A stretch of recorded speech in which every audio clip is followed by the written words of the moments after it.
ഒരൊറ്റ ദിവസം കൊണ്ടാണ് കൂട്ടപ്പുറം സ്വദേശി രാകേഷിന്റെ ജീവിതം ആകെ മാറി മറിഞ്ഞത്. പ്രവാസിയായിരുന്ന ഈ യുവാവ് ആ ദിവസത്തെ ഓർക്കുന്നത് ഇപ്പോഴും ഒരു ഞെട്ടലോടെ. ഞാൻ ഗൾഫിൽ ജോലി ചെയ്തുകൊണ്ടിരിക്കുമ്പോഴായിരുന്നു എനിക്ക് ഇങ്ങനൊരു അസുഖം പിടിപ്പെടുന്നത്. ഒരു ദിവസം ഗൾഫിൽ അവിടെ ജോലി ചെയ്തുകൊണ്ടിരിക്കുമ്പോൾ ഒരു ദിവസം രാവിലെ എനിക്ക് എഴുന്നേൽക്കാൻ പറ്റുന്നില്ല. സുഹൃത്തുക്കളുടെ സഹായത്തോടെ ഞാൻ എഴുന്നേറ്റ് അന്ന് ഹോസ്പിറ്റലിൽ പോയി. അപ്പോൾ ഡോക്ടർ പറഞ്ഞു നാട്ടിൽ പോയി ചികിത്സിക്കണം എന്ന്. അങ്ങനെ നാട്ടിലേക്ക് വന്നു. നേരെ ഹോസ്പിറ്റലിലേക്ക് മംഗലാപുരം ഹോസ്പിറ്റലിൽ കാണിച്ചു. അവിടെ നിന്നൊക്കെ ഒരുപാട് ടെസ്റ്റുകൾക്ക് ഒടുവിലാണ് എനിക്ക് നട്ടലിനാണ് പ്രശ്നം എന്ന് അവർ കണ്ടെത്തുന്നത്. എന്നാൽ ട്യൂമർ വന്നപ്പോൾ തടർന്നിരിക്കാൻ രാകേഷ് തയ്യാറായില്ല. ഏറെ നാളായി മനസ്സിലടക്കി വെച്ച ആഗ്രഹങ്ങൾ പുറത്തെടുക്കാനുള്ള അവസരമായി ഇതിനെ മാറ്റി. സാധാരണ ജീവിതത്തിൽ ഈ ഒരു തളർന്ന ശരീരമായി ജീവിക്കുന്നതിനായിട്ട് പൊരുത്തപ്പെടാൻ വേണ്ടി കുറച്ചു കാലം എടുത്തു. അതിനുശേഷം ഒരു മുച്ചക്ര വണ്ടിയിൽ ലോട്ടറി വിൽപ്പന തുടങ്ങി. അപ്പോൾ അതിലൂടെ കിട്ടുന്ന ഒരു വരുമാനം വെച്ച് ഞാനൊരു നമ്മുടെ കൈ കൊണ്ട് തന്നെ എല്ലാം പ്രവർത്തിക്കുന്ന രീതിയിലൊരു വണ്ടി വാങ്ങിച്ചു. അതിനുശേഷമായിരുന്നു എൻ്റെ ചെറിയ ചെറിയ യാത്രകൾ. സ്ഥലങ്ങൾ ഒന്നും അങ്ങനെ ഭിന്നശേഷി സൗഹൃദമല്ല, അവിടെയൊക്കെ എന്നെ ചുമക്കേണ്ടി വരും. അപ്പോൾ എൻ്റെ കൂടെ വരാൻ വേണ്ടി എൻ്റെ ചെറിയ നീനും എൻ്റെ വല്യമ്മയുടെ മോൻ തയ്യാറായി. മഹാരാഷ്ട്രയിൽ എല്ലോറ അതൊക്കെ കണ്ടു.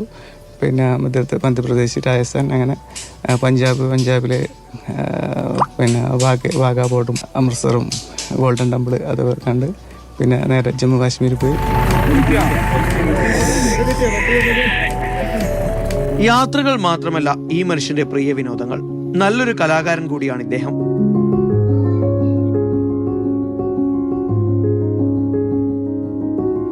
എഴുത്തിലും രാകേഷ് ഒരു കൈ നോക്കിയിട്ടുണ്ട്. ട്രിപ്പ് കഴിഞ്ഞ് വന്നപ്പോൾ എല്ലാവരും പറഞ്ഞു എഴുതണം, നിന്നെ ഒരാൾ ഇങ്ങനെ പോയതല്ലേ, അപ്പോൾ അത് എഴുതി ഒരു പുസ്തകമാക്കണം എന്ന് സുഹൃത്തുക്കളൊക്കെ പറഞ്ഞു. അപ്പോൾ അങ്ങനെയാണ് ഞാൻ എഴുതി. എൻ്റെ എഴുത്തെല്ലാം കഴിഞ്ഞു. അടുത്ത മാസമായിട്ട് ഇറങ്ങും. ഇന്നിപ്പോൾ ഒഡീഷയും ബംഗാളും കടന്ന് നേപ്പാളിലേക്കുള്ള യാത്രയ്ക്കുള്ള തയ്യാറെടുപ്പിലാണ് രാകേഷും സംഘവും. മാതൃഭൂമി ന്യൂസ്, കാസർഗോഡ്. ഈ ക്യാൻസർ എന്ന രോഗത്തിന് നമ്മുടെ ആരോഗ്യത്തെ ബാധിക്കുന്നത് പോലെ തന്നെ ഒരു മനോധൈര്യത്തെ കൂടി കെടുത്താൻ കെൽപ്പുള്ള ഒരു രോഗമാണ് ഈ ക്യാൻസർ എന്ന് പറയുന്നത്. പക്ഷെ ഒറ്റ തവണ നമ്മളതിനെ അതിജീവിച്ച് കഴിഞ്ഞാൽ പിന്നെ നമ്മൾ അടിപൊളിയായിരിക്കും. നമ്മളെ തോൽപ്പിക്കാൻ മറ്റൊന്നിനും കഴിയില്ല, നമ്മൾ ആർക്കു മുൻപിലും തോൽവി സമ്മതിക്കില്ല. അത്തരത്തിലൊരു അതിജീവിച്ച ഒരു മനുഷ്യൻ തന്നെയാണ് രാകേഷ്. രാകേഷിന്റെ ജീവിതകഥ എന്ന് പറയുന്നത് നമുക്ക് എല്ലാവർക്കും വലിയ മോട്ടിവേഷൻ നൽകുന്നതാണ്. എല്ലാവർക്കും ഒരു മാതൃകയാക്കി എടുക്കാൻ കഴിയുന്ന ഒരാൾ തന്നെയാണ് രാകേഷ്. അപ്പോൾ ഇതിനേക്കാൾ കൂടുതലായി രാകേഷിനെ കേട്ടറിഞ്ഞ ഒരാൾ നമ്മുടെ റിപ്പോർട്ടർ സാരംഗ് സുരേഷാണ്. സാരംഗ് തന്നെ തത്സമയം ചേരുന്നുണ്ട്. സാരംഗ്, രാകേഷിന്റെ അതിജീവനത്തിന്റെ കഥ എന്തൊക്കെയാണ്? പറഞ്ഞോളൂ.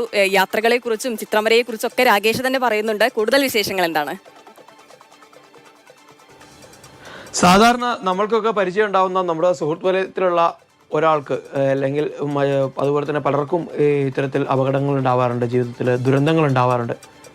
അതിലേറിയ പങ്കും ആളുകൾ പറയാറുള്ളത് തനിക്കൊരു കാലത്ത് തൻ്റെ കൂട്ടുകാരുണ്ടായിരുന്നു, നാട്ടുകാരുണ്ടായിരുന്നു, താൻ നാടിനും വീടിനും വേണ്ടപ്പെട്ടവനായിരുന്നു, പക്ഷേ എന്നെ ഇപ്പോൾ നോക്കാൻ ആരുമില്ല എന്നുള്ളൊരു പരാതിയും പരിഭവവും അല്ലേ? അത്തരത്തിലുള്ള ആളുകളുടെ മനസ്സിനെ പൂർണ്ണമായും മാറ്റി ചിന്തിപ്പിക്കാൻ ഒതുങ്ങുന്ന തരത്തിലുള്ള ആ ജീവിതമാണ് രാകേഷ് ഏട്ടൻ്റെ ജീവിതം എന്ന് നമുക്ക് ഒരു സംശയമില്ലാണ്ട് പറയാം. ഒരു സാധാരണ യുവാവ് ചെറിയ പ്രായത്തിൽ തന്നെ വിദേശത്തേക്ക് ചേക്കേറി കുടുംബത്തിനെ കരുപ്പിടിപ്പിക്കുന്നതിനായി ജോലി ചെയ്തുകൊണ്ടിരിക്കുന്ന സമയത്താണ് പെട്ടെന്നൊരു ദിവസം ഒരു വില്ലനെ പോലെ ട്യൂമർ കടന്നു വരുന്നത്. ഇങ്ങനെ കിടന്നുറങ്ങുന്ന സമയത്താണ് രാവിലെ എഴുന്നേൽക്കുമ്പോൾ ആൾക്ക് എഴുന്നേൽക്കാൻ പറ്റുന്നില്ല. ഏറെ വേദനാജനകമായൊരവസ്ഥ. അവിടെ നിന്ന് ജീവിതം തിരിച്ചു പിടിക്കുന്ന ഒരു കാഴ്ചയാണ് നമ്മൾ കാണുന്നത്.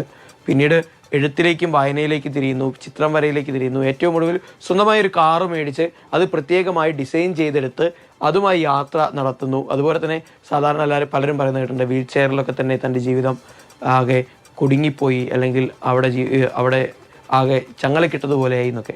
അത്തരക്കാരൊക്കെ ശരിക്കും മാതൃകയാക്കേണ്ടത് രാകേഷ് ഏട്ടനെയാണ്. കാരണം ഒരു ഇലക്ട്രിക്കിൻ്റെ ചെറിയൊരു വാഹനമൊക്കെ മുന്നിൽ സ്ഥാപിച്ചുകൊണ്ട് ഒരു സ്കൂട്ടർ പോലെയായിട്ട് പോകുന്നു. തീർച്ചയായും പോയി എന്ന് കരുതിയിരിക്കുന്നത് ഏതൊരു മനുഷ്യനും മാതൃകയാക്കി എടുക്കാൻ പറ്റുന്ന ഒരാൾ തന്നെയാണ് രാകേഷ്. അതിജീവനത്തിന്റെ ഒരു പ്രതീകമായി തന്നെ നമുക്ക് രാകേഷിനെ പറയാം.